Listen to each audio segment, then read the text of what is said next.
दूर किसी गांव में रामू नाम का एक किसान रहता था। किसान का नाम रामू था। रामू के घर में उसकी पत्नी और उसके 2 बच्चे रहते थे। रामू एक जमींदार के यहाँ काम करता था, जिससे उसकी आजीविका चलती थी या घर चलता था। रामू के पास एक गाय थी। रामू गाय को बहुत प्रेम करता था। एक दिन रामू काम से वापस लौट रहा था, तभी मौसम खराब हो गया। वह अपनी पत्नी से कहा, देखो गौरी, बाहर हवाएं चल रही है, मौसम खराब होने वाला है। लगता है कि आज बारिश आएगा। ठंड भी ज़्यादा पड़ रही है, इसलिए हम लोगों को बच्चों का ख्याल रखना चाहिए। रामू और गौरी दोनों बच्चों को कंबल ओढ़ा करके एक साथ बैठकर सुबह होने का प्रतीक्षा कर रहे थे। रामू ने कहा, गौरी, आज तो ठंड बहुत है। हम इस ठंड से बचने के लिए कुछ भी नहीं कर पा रहे हैं। हमें बहुत अफसोस है। तभी गौरी ने कहा, आप चिंता मत करो जी, सब ठीक हो जाएगा। आप जाकर जमींदार से कुछ रुपए एडवांस में मांग लीजिए, बाद में आप काम करके उसे चुका दीजिएगा। आप बिल्कुल उदास मत होइए, यह हमको अच्छा नहीं लगता।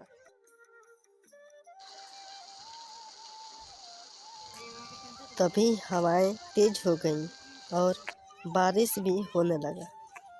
रामू और उसकी पत्नी दोनों साथ बैठे सुबह होने का इंतजार कर रहे थे। कुछ देर बाद बारिश खुला। बैठे बैठे रामू और गौरी भी सुबह सो गए। जब सुबह हुआ तो रामू और गौरी की सोए हुए ज़्यादा देर हो चुका था। रामू सुबह जल्दी उठा और अपनी पत्नी से कहा, देखो भाग्यवान, आज कितना लेट हो गया। आज तो लगता है कि मालिक हमें डांटेगा। हमें जल्दी ही उसके यहाँ पहुँचना चाहिए। रामू डर डर कर जल्दी जल्दी चलता हुआ जमींदार के यहाँ पहुँचता है।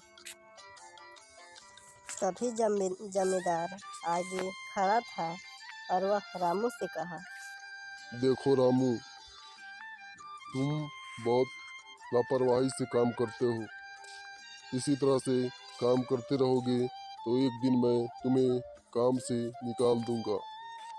तुमको अपना काम ध्यान से करना नहीं आता है। हम तुम्हें काम से निकालते हैं, कल से तुम मत आना। तभी रामू बहुत विनम्रता से कहता है, मालिक, कल शाम को मौसम खराब था, ठंड भी ज़्यादा पड़ रही थी, इसीलिए कल रात को जब बारिश खुला तो आँख लग गई और सोते सोते थोड़ी देर हो गई। आप हमें क्षमा करें, आगे से ऐसा गलती नहीं होगा। रामू के बार बार प्रार्थना करने पर भी जमींदार उसका एक नहीं सुना और उसे कहा, तुम मेरे किसी लायक नहीं हो। हमने तुम्हारी जगह किसी दूसरे को काम पर रख लिया है। रामू निराश होकर अपने घर वापस लौटता है और अपनी पत्नी से कहता है, देखो भाग्यवान, जमींदार ने हमें काम से निकाल दिया। हमने उससे बहुत प्रार्थना किया, लेकिन उसने हमारी एक बात नहीं सुनी। तभी रामू की पत्नी ने कहा, आप चिंता मत करो जी, जो कुछ हुआ है वो सब ठीक हुआ है। भगवान ने चाहा तो आगे भी सब ठीक होगा। आप उदास ना होइए और सब भगवान पर छोड़ दीजिए।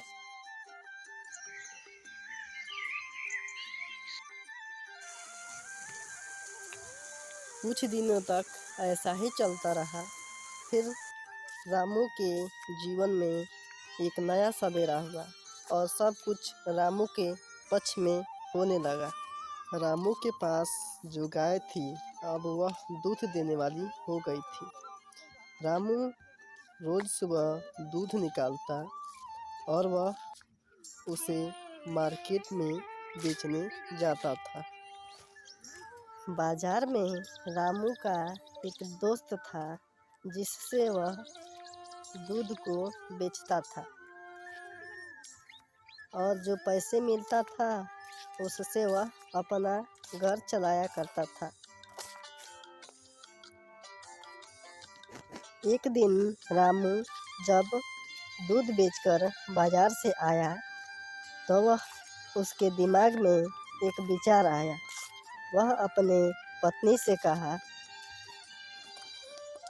भाग्यवान, अगर हम दूध को पनीर बनाकर बेचें तो हमें कुछ ज़्यादा लाभ होगा। अगर तुम हमारा सहायता करो तो हम यह व्यापार शुरू कर सकते हैं। गौरी ने कहा, आप कुछ भी करिए जी, हम तो आपके साथ हमेशा खड़े थे और हमेशा ही खड़े रहेंगे। हम दोनों मिलकर अपना स्वयं का व्यापार शुरू करेंगे। आप आगे बढ़िए। रामू ने कहा, ठीक है गौरी, हम कल से ही अपना व्यापार पनीर का शुरू करेंगे।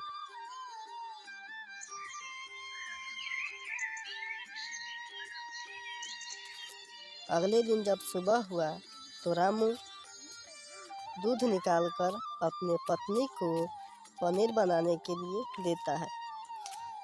गौरी पनीर को बनाती है और वह मार्केट में बेचने के लिए तैयार हो जाता है। रामू कहता है, क्या बात है गौरी, आपने तो बहुत अच्छा पनीर बनाया है। हमारा पनीर जल्दी बिकेगा और हमें लाभ भी होगा। रामू पनीर बेचने मार्केट की तरफ निकल जाता है। मार्केट में पहुंचकर वह अपने मित्र को पनीर बेचता है। रामू पनीर बेचकर खुशी खुशी अच्छा लाभ लेकर अपने घर की तरफ आता है और अपने पत्नी से कहता है, देखो भाग्यवान, आज का व्यापार तो बहुत अच्छा रहा। हमको आज ज़्यादा लाभ भी मिला है। अब से हम पनीर बनाकर ही बेचेंगे और धीरे धीरे सब ठीक हो जाएगा। धीरे धीरे रामू के जिंदगी में भी बदलाव हुआ। रामू के पास अब अपना स्वयं का दुकान हो गया। रामू की स्थिति धीरे धीरे और बेहतर हुआ और उसके पास अब अपना एक अच्छा मकान भी हो गया। एक दिन की बात है, जब रामू अपनी दुकान पर बैठा था तभी गांव के जमींदार उसके पास पहुँचे। जमींदार को देख रामू दुकान से बाहर आया। जमींदार ने रामू से कहा, वाह रामू, क्या बात है, तुमने तो बहुत तरक्की कर ली है। दुकान के साथ साथ अब तुम्हारे पास अपना निजी मकान भी है। तभी रामू ने बहुत विनम्रता से कहा, नहीं मालिक, ये सब आप ही की कृपा है। आपने अगर हमें उस दिन काम से नहीं निकाला होता तो हम आज भी आप ही के यहाँ एक छोटे नौकर की तरह काम करते। आपने हमें काम से निकालकर हमें आगे बढ़ने में हमारी सहायता की। हम हमेशा ही आपका धन्यवाद करते रहेंगे। आपने हमें आगे बढ़ने का मौका दिया। इस प्रकार रामू और उसकी पत्नी का मेहनत रंग लाया और उनकी सारी परेशानियां दूर हो गई। इस कहानी से हमें यह शिक्षा मिलती है कि परिस्थितियां खराब हो तो हमें उससे घबराना नहीं चाहिए। हमें परिस्थितियों के अनुसार ही अपना काम करना चाहिए और उसी में अपना सफलता का मार्ग ढूंढते रहना चाहिए। मिलजुल कर किया गया परिश्रम से ही व्यक्ति आगे बढ़ता है और अकेले करने में कठिनाइयाँ ही आती हैं। इसीलिए हमें कोई भी काम मिलजुल कर करना चाहिए। धन्यवाद।